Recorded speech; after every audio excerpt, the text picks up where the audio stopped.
أعوذ بالله من الشيطان الرجيم. بسم الله الرحمن الرحيم.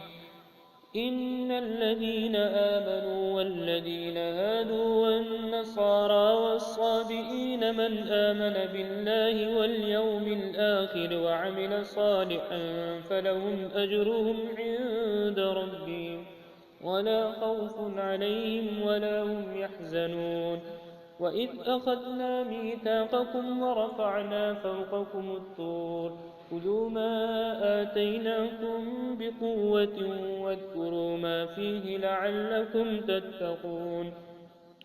ثم توليتم من بعد ذلك فلولا فضل الله عليكم ورحمته لكنتم من الخاسرين. ولقد علمتم الذين اعتدوا منكم في السبت فقلنا لهم كونوا قردة خاسئين فجعلناها نكالا لما بين يديها وما خلفها وموعظة للمتقين. وإذ قال موسى لقومه إن الله يأمركم أن تذبحوا بقرة قالوا أتتخذنا هزوا قال أعوذ بالله أن أكون من الجاهلين. قالوا ادع لنا ربك يبين لنا ما هي قال إنه يقول إنها بقرة لا فارغ ولا بكر عوان بين ذلك فافعلوا ما تؤمرون. قالوا ادع لنا ربك يبين لنا ما لونها قال إنه يقول إنها بقرة صفراء فاقع لونها تسر الناظرين. قالوا ادع لنا ربك يبين لنا ما هي إن البقرة شابه علينا وإنا إن شاء الله لمهتدون.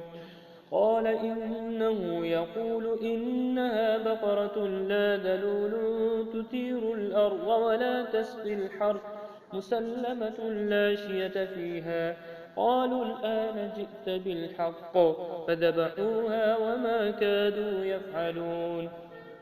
وإذ قتلتم نفسا فادارأتم فيها والله مخرج ما كنتم تكتمون. فقلنا اضربوه ببعضها كذلك يحيي الله الموتى ويريكم آياته لعلكم تعقلون.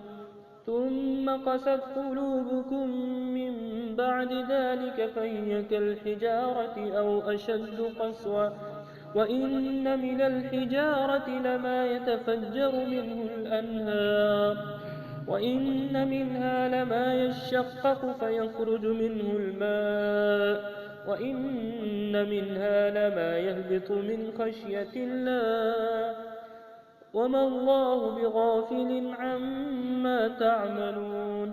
أفتطمعون أن يؤمنوا لكم وقد كان فريق منهم يسمعون كلام الله